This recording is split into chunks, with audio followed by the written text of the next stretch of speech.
Hello, Lifehouse. Welcome to week 2 of 4 weeks of full life. Last week, as we jumped in and we discovered what does it mean to be a God lover, this week we're going to lean into this outcome at Lifehouse we talk about as a faith sharer. And I'm excited for us as a church as we focus our hearts and our minds towards Easter.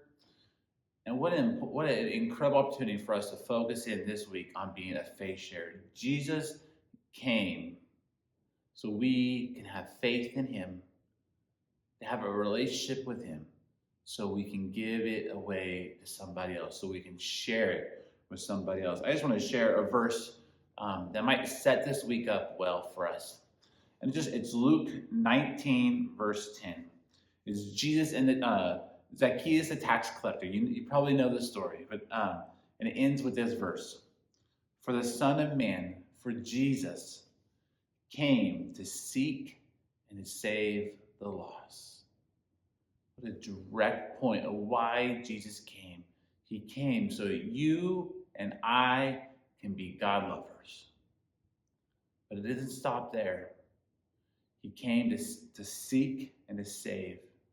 So he's empowered us. He's inviting us. He provides that wants to partner with us to be a faith sharer. So to ask this question is this: how am I? How are you? How are we as a church guiding more people towards Jesus?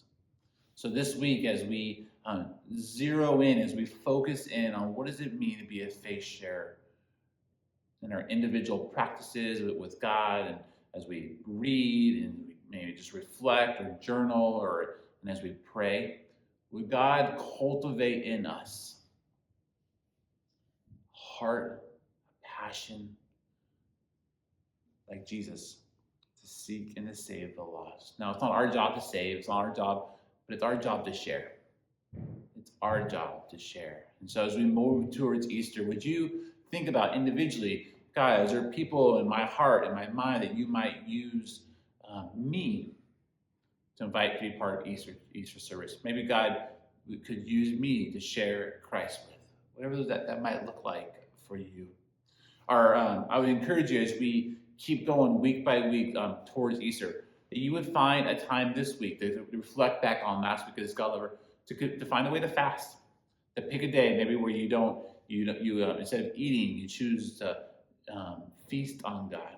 Instead of scrolling through your phone one day on Facebook or that, you put it away and say, I'm going to enjoy time with God. Maybe it's giving up sugar or caffeine or whatever it might be, and use those moments and use those cravings inside. Instead of using it to fill ourselves, that you would use those cravings to help us focus on Jesus. So we invite you this week to fast again. If you didn't do it last week, opportunity to do it this week. But as a communal practice, what we're going to do this week. Sunday, March 26th, 12 o'clock, right after second service. We'll have some lunch, we'll have a few snacks, but we want to gather and pray for our community. We want to pray for our neighborhoods and people who don't know Jesus. And then we actually want to go do something. Jesus often does not just sit here and pray. He actually seeks and saves. He goes after people. He is a good shepherd. He goes after the lost sheep. And so we invite you. We invite your family. We invite maybe your life group to come and join us as we just go out and take our Easter invites and invite our neighbors. We put them on doors. We'll give coaching. We'll give helps. It'll just be a fun opportunity to be God's hands, God's feet, and God's church, to be faith sharers. And so that's our community practice. That's our communal practice we're doing this week, is on Sunday, March 26th, right after church. You can sign up online, or you just show up. That you would join us as we become faith sharers to Placer County to help share the love of Jesus with them this Easter season. But I invite you, guys, but also invite you this week, individually, every day, to focus in on a passage, a question, and a prayer this week, and see what God might do in your heart this week as we focus in on faith share in our 4 weeks of full life.